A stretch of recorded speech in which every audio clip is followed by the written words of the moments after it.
ఇలాంటి టైంలో నువ్వు గోపి పక్కనే ఉండి అతని కంటికి రెప్పలా జాగ్రత్తగా చూసుకోవాలి.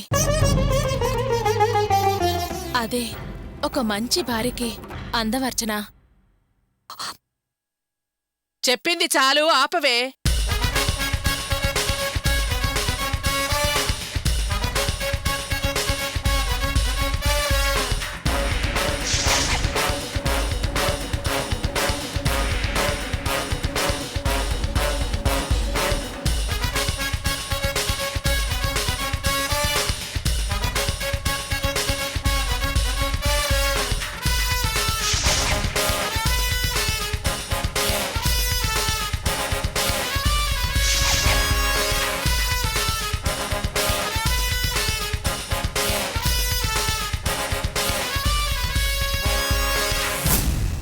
తాళి గొప్పతనం గురించి, భర్త గురించి మాట్లాడే అర్హత, హక్కు నీకు లేవే.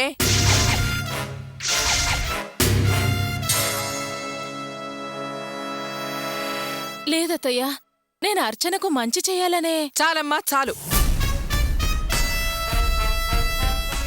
అర్చన మీద నీకున్న ప్రేమ ఎలాంటిదో నాకు బాగా తెలుసు. నువ్వు మంచిగా మారావని, మా కుటుంబానికి మేలు చేస్తున్నావని అనుకున్నాను. కానీ నువ్వు అలా మారలేదే. పాత పగ మనసులో పెట్టుకుని అలాగే ఉన్నావు. నా కూతురికి మోసపు పెళ్లి చేసి దాని జీవితాన్ని నాశనం చేశావు కదే. నీ అన్నయ్య నీచుడు, దుర్మార్గుడు అని తెలిసి కూడా వాణ్ణి అర్చనకిచ్చి పెళ్లి చేయాలని పథకం వేశావు. అది జరగలేదు. ఇప్పుడు ఒక మోసగాడితో అర్చన పెళ్లి జరిపించి నీ పగ తీర్చుకుందాం అనుకున్నావు కదే. కానీ నువ్వు అనుకున్నది జరగలేదుగా. అందుకని నా కూతురు మనసు మార్చి వాళ్ళింటి కాపురానికి పంపి అది జీవితాంతం కష్టపడాలని మరో పథకం వేస్తున్నావా? అయ్యో అత్తయ్యా, నాకెటువంటి చెడుద్దేశము లేదు. నా కాపురాన్ని బాగుచేసిన అర్చనకు ఒక మంచి భర్త దొరకాలనే ఉద్దేశంతోటే నేనిదంతా చేశాను, కాని వేరే ఏ ఆలోచన నాకు లేదు. ప్లీజ్ అత్తయ్య, నన్ను నమ్మండి. చాలమ్మా, నువ్వు చేసింది చాలు. అమ్మా, చూసావా వినోద్, నీ పెళ్ళమ్మ అర్చనతో ఏం మాట్లాడుతుందో విన్నావా? మీరు మాట్లాడిందంతా నేను వింటూనే ఉన్నానమ్మా. ఇప్పుడు జయంతి ఏం తప్పుగా మాట్లాడిందని తిడుతున్నావు?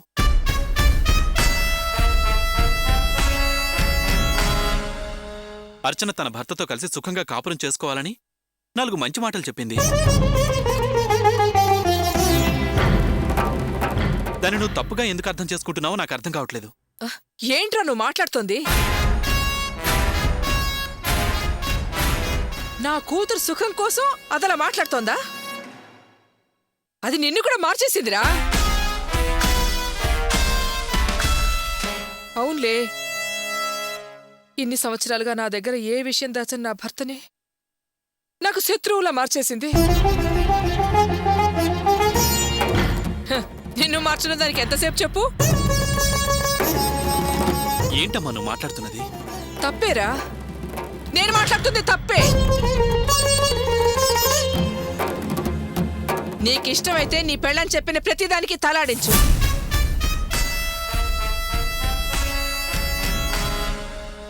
అంతేకాని నన్ను కూడా తలాడించమని చెప్పకో. అమ్మా, దయచేసి నేను చెప్పేది అర్థం చేసుకోమ్మా. నేను చెప్పినా, జయంతి చెప్పినా, నాన్న చెప్పినా అర్చన మంచి కోసమే కదమ్మా. అంటే మీరందరూ అర్చన జీవితాన్ని చక్కదిద్దేవాళ్ళా? నేను మాత్రం దాన్ని చెడుకోలేదన్నా? ఇప్పుడు నీకు చాలా సంతోషంగా ఉంటుందే. ముందు నా భర్త నాకు శత్రువుగా చేసావు, ఇప్పుడు నా కొడుకు నాకు శత్రువుగా చేస్తున్నావు. రేయ్, నువ్వు నీ పెళ్ళానికి దాసోహం అన్నా, అది నీకు దాసోహం అన్నా, అది మీ ఇష్టం రా. ఎందుకంటే అది మీ జీవితం. మీరు సంతోషంగా ఉండండి. నేను దానిలో తలదూర్చను. కానీ నా కూతురు అర్చన జీవితంలో మీ ఇద్దరు తలదూరిస్తే మాత్రం నేను సహించను. ఏయ్, నీకసలు బుద్ధి లేదు? ఎవరేది చెప్తే అది చెవులప్పగించి వినేయడమేనా? నీ పనేది నువ్వు చూసుకుని రావచ్చు కదా. పద వెళ్దాం.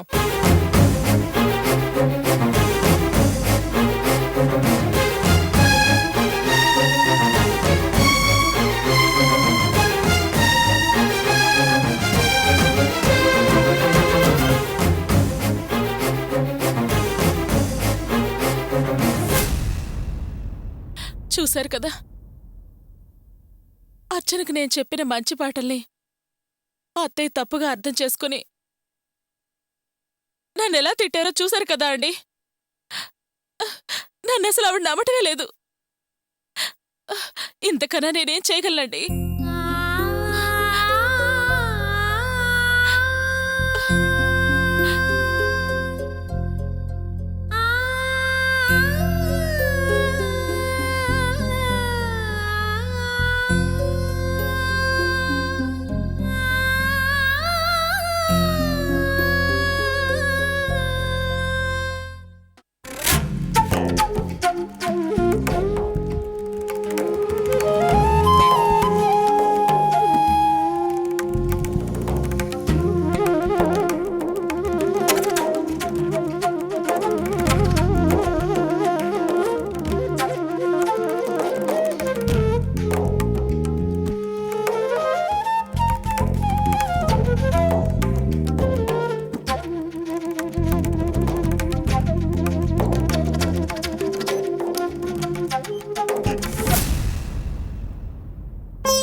నందిని, గోపి,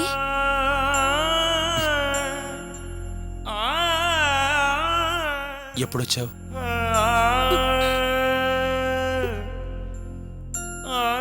ఎందుకు నందిని బాధపడుతున్నావు?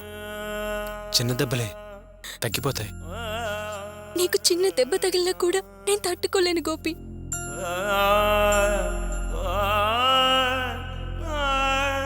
2-3 రోజుల్లో తగ్గిపోతాయని డాక్టర్ గారు చెప్పారు.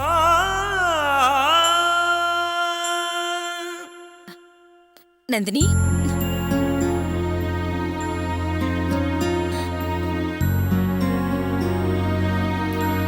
నందిని, నువ్వెప్పుడొచ్చావమ్మా? ఇప్పుడే ఆంటీ.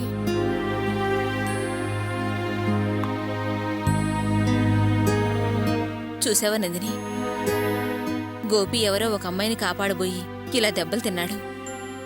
ఎవరి దిష్టి తగిలిందో ఏమిటో, వీడి జీవితం ఇలా అయిపోయింది. ఏ సమస్య వచ్చినా పర్వాలేదనుకుని నీతో గోపి పెళ్లి చేసుంటే గోపి జీవితం బాగుండేదేమో. అమ్మా, ఇప్పుడెందుకా మాటలు? ఆ విషయం వదిలేసేయ్. ఇప్పుడు నేనేం తప్పుగా మాట్లాడాను గోపి? పెళ్లి చేసుకుని కూడా నువ్వు సుఖంగా బతకలేకపోతున్నావనేదే నా బాధ. తల్లిని కదా. సర్లేమ్మా, నందినికి తాగడానికి ఏదైనా తీసుకురా. వద్దు గోపి.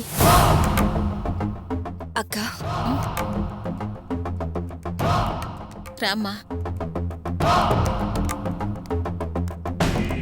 గోపి, ఎలా ఉంది? బానే ఉందండి. ఈ రోజుల్లో మంచికి చోటే లేదు. అరే, ఓ, నువ్వు కూడా ఇక్కడే ఉన్నావా? అవునులే, గోపికి ఏమైనా జరిగితే నువ్వు తట్టుకోలేవుగా. చిన్నప్పటి నుంచి కలిసిమెలిసి తిరిగిన స్నేహితులు కదా. ఫ్రెండ్స్ అంటే ఇలాగే ఉండాలి. అవునక్క, మన వియ్యాల వారి ఇంటి నుంచి ఎవరైనా వచ్చి చూసారా? ఆ వచ్చారు. వియ్యపురాలు వచ్చిందా? ఆవిడ రాలేదు. జయంతి వినోదు మాత్రం వచ్చి చూసెళ్లారు. జయంతి నా కూతురు. ఎవరికి ఏ కష్టం వచ్చినా తనొచ్చి ముందు నిలబడుతుంది. ఎందుకంటే నేనలా పెంచాను కాబట్టి. వినోద్ని కూడా తనే బలవంతంగా తీసుకొని వచ్చుండొచ్చు. ఏమక్క, గోపికి ఇలా దెబ్బలు తగిలినప్పుడు హాస్పిటల్లో ఉన్నప్పుడు అర్చన పక్కనుండాలి కదా.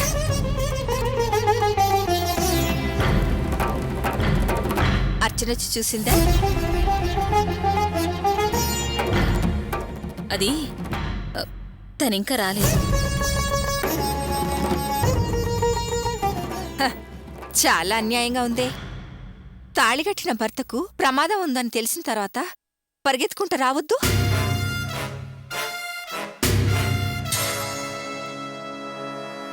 ఎన్ని గొడవలుంటే మాత్రం ఇలాగా చేసేది?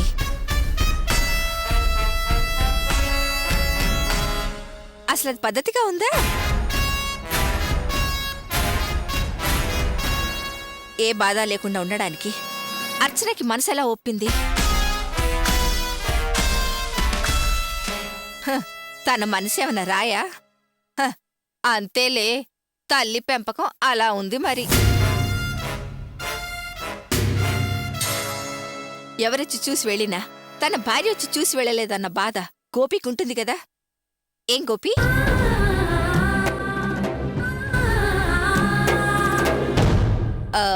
హాస్పిటల్కి వచ్చి ఇలా మాట్లాడుతున్నానని ఏమీ అనుకోద్దకా. మనసులోని మాట దాచుకోకుండా పైకి అనేస్తూ ఉంటాను. నేను కూడా అంతేనమ్మా. నువ్వనుకున్నదేమిటో ధైర్యంగా చెప్పు. ఆ, ఆ, మన గోపికి ఒక మంచి అమ్మాయిని చూసి పెళ్లి చేస్తే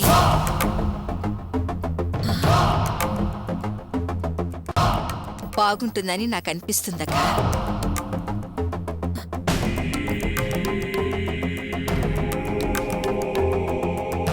మన గోపి ఎప్పుడైతే అర్చన మెళ్ళో తాళి కట్టాడో అప్పటినుంచి మన కుటుంబానికి గోపికి ఏదో ఒక సమస్య జరుగుతూనే ఉంది.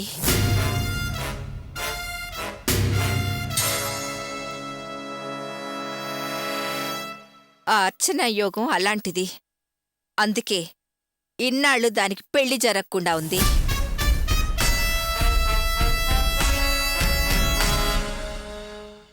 మీకా మీరు వెళ్ళి ఇరుక్కున్నారేమో అనిపిస్తుంది. ఏమండి, ఆ విషయం జరిగిపోయింది కదా, ఎందుకు దాని గురించి అర్థం లేకుండా మాట్లాడుతున్నారు? ఇంత జరిగిన భార్యని ఇంకా వెనకేసుకొస్తున్నావే. కాని నీకున్నంత ప్రేమ అర్చనకు లేదు. హాస్పిటల్ పాలైన భర్తను చూడాలన్న ఆలోచన అర్చనకుండాలి కదా. అలా ఉండుంటే ఎంతమంది వద్దని చెప్పినా కూడా చూడ్డానికి వచ్చేది కదా. ఏమక్క, మనం ఇలాగే కాపురాలు చేసామా? భర్తకు చీమ గుడితే విలువలలాడిపోయేవాళ్ళం. తాళి కట్టిన భర్తను మనం దైవంలా చూసుకునేవాళ్ళం. మన తాళికిచ్చిన గౌరవం ఈ రోజులు ఎవరిస్తున్నారక్క? నిద్రపోతుంటే మెళ్ళో డిస్టర్బెన్స్గా ఉంటుందని తాళి తీసి మేకుకు తగిలించి మరీ నిద్రపోతున్నారు.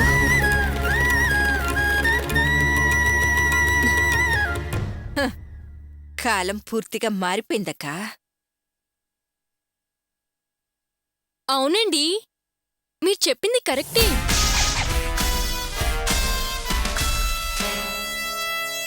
కాలం ఇప్పుడు పూర్తిగా మారిపోయింది. కొందరు తాళిని చాలా పవిత్రంగా చూసుకుంటారు. కొంతమంది తాళిని అలంకార వస్తువుల మెళ్ళో వేలాడదీసుకుంటారు.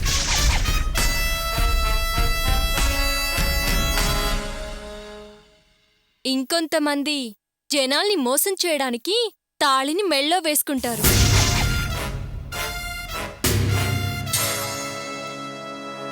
భర్త ఎవరు? ఏం చేస్తున్నారు? అసలు ఉన్నారా లేరా? ఇలా ఏ డీటెయిల్స్ తెలియకుండా అందర్లా తాళి మెళ్ళో వేసుకొని తిరుగుతూ ఉంటారు.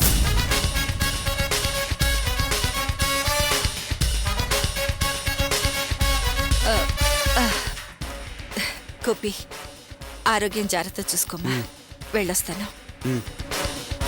వస్తానక్క. సరేనమ్మా. వస్తానందిని.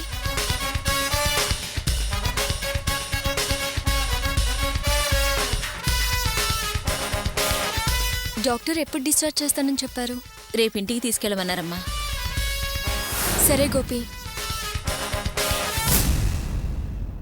గోపి, నాకు టైం అయింది. నేను వెళ్ళొస్తాను.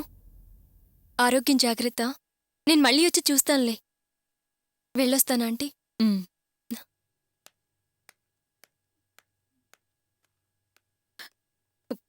ఎవరెవరో వచ్చి చూసెడుతున్నారు. అసలు రావాల్సింది వచ్చిందా? ఎంత గుండె ధైర్యం ఆ మనిషికి!